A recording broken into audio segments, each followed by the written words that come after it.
Recording this video during the early morning hours of Thanksgiving, and it's snowing outside right now, and that gives me both a sense of like fear and dread, but at the same time, I feel incredibly excited.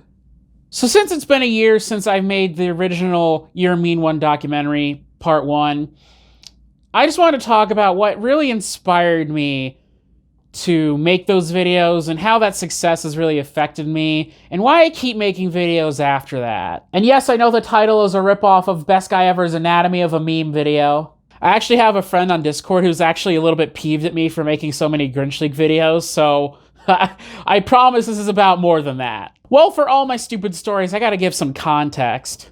So actually, during the time when the Grinch Leak was circulating, that last week of October in 2018, I really didn't pay any attention to it.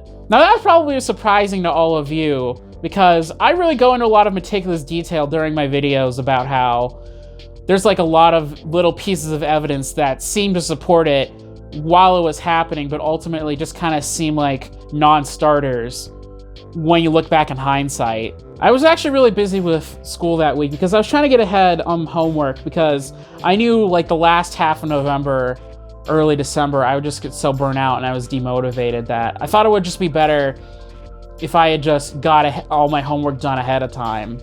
And it's actually because I got my homework done ahead of time that I was able to allocate time to spend working on this Grinch Leak video.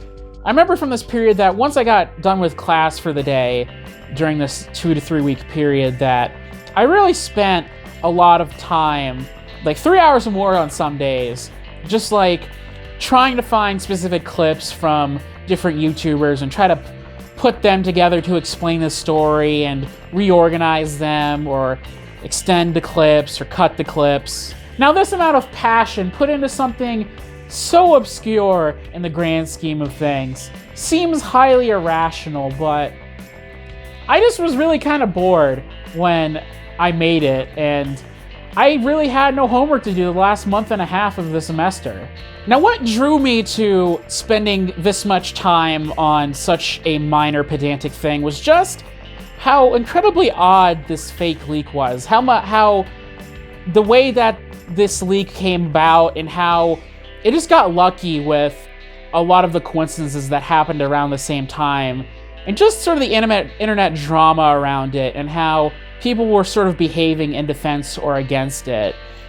But mainly is because nobody had really comprehensively covered all the evidence and everything that had happened at that time. Even retrospectives like Aaron Nitmar's 1 year later Grinch Leak video, he does bring up some specific different points that nobody has brought up, I thought, but it like barely scratches the surface of the insanity that the Grinch Leak goes into. I think between all 3 parts of those Grinch Leak videos, I spent 80 hours total. So I probably spent 40 hours on the first video, 20 hours on the second video, and then 20 hours on the third video. I actually had a really hard time sort of coming up with the structure of these videos, because if you watch them, you know that it's kind of chronological. Like, it's generally sort of the presentation of the facts in part 1. The second part is just kind of more infighting and stuff like that, and then the third part's just the ultimate deconfirmation. But the actual like events that happened are like not at all like in that order. What I mean by that is that, yeah, there was new leak developments every day and stuff, but the conflict between sort of the Nintendo media people / insiders and sort of the general audience, those seeds were already starting to be planted and were happening day one that this leak occurred. But it would take me longer to find an actual Reset Era post from that day proving my point than it would be to edit this whole video, so just trust me on this one. Now, originally I actually wanted to make it one super long continuous video, but the problem was that I wanted to get the video out before Smash Ultimate did, and as I kept digging and digging and digging, the scope of the video just kept expanding and expanding and expanding, and I just needed something that I could finish and be done with, and then move on to the later parts. So instead of just working on something endlessly with no end in sight for 80 hours, I decided to do a little bit better management for just my own sanity. Just release part 1 that first week of December, and then release parts 2 and 3 later. During winter break when I was home from college, I pretty much started work on parts 2 and 3, and by mid-January I'd finished part 2, and by mid-March I completed part 3. Now it's kind of by happy accident that part 1 is pretty self-contained for most people, despite the cliffhanger at the end. That self-containedness probably explains why part 1 has a lot of views for my channel, but parts 2 and 3 have a quarter of the amount of views of part 1. The reason why I was dragging my feet on splitting up the video into multiple parts was because I was incredibly afraid that once I split up the video into multiple parts and I tried to promise something, that I wouldn't deliver on it. I mean, how many people have you seen on YouTube or on social media promise things that they were working on that never came to fruition?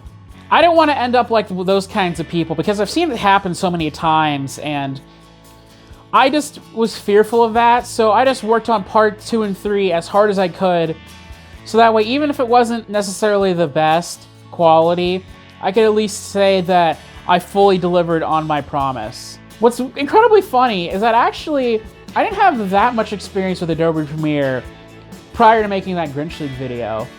I took in a film production class the previous year, and I learned how to use Adobe Premiere through that. I edited 1 or 2 videos, but the fact that I pushed myself for 40 hours to complete that, and then another 40 to finish all the parts, like, I am still amazed that I did that.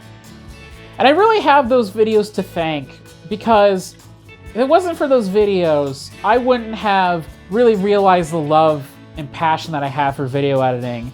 And I wouldn't have switched my career path from game development to video editing. Now for the actual success, I'm sorry to mislead people with the title, but I haven't really received that much sort of praise or accolades for spending all this time documenting the Grinch Leak. Outside of the comment sections of my own videos, the only other place that I've really seen people praise my videos is like a couple of Reddit comments in the Smash Brothers subreddits. So, So if I did get barely a little praise for doing all these Grinch Leak parts, and I kept doing videos afterwards that had way less views, then why do I still keep making videos? While I like talking about very niche subject matter and try to make videos that nobody else really is, my main reason for still making videos is because I'm trying to make myself become a better editor. Daily December is my attempt at trying to make videos as fast as I can and get faster at editing. I feel that making something of myself and doing something with my free time has really made myself better. I think it's really important that people who are working on projects, that they don't just do it for getting something on a resume or just doing it for YouTube views, because that might not necessarily be relevant all the time, but hopefully to gain experience and to learn something for themselves. As someone on YouTube who doesn't have that many subscribers, I'm not doing it for the views. Really, my only fear because of these videos is that they'll be the most popular things I ever make, and considering how much I've learned about editing since I made them, I don't want my most successful things to be my least polished work. I think kind of in hindsight, seeing the Grinch Leak causing all this distress and stuff, it's also kind of funny thinking about how I was inspired by that, and now I'm so far in at this point. I've built my own computer for editing, I've switched my major, and I'm sitting here in front of a camera recording a video a day for December, all because of the stupid fucking image on 4chan. Life's kind of funny that way, isn't it? Anyways, guys, thanks for watching, and I'll see you tomorrow.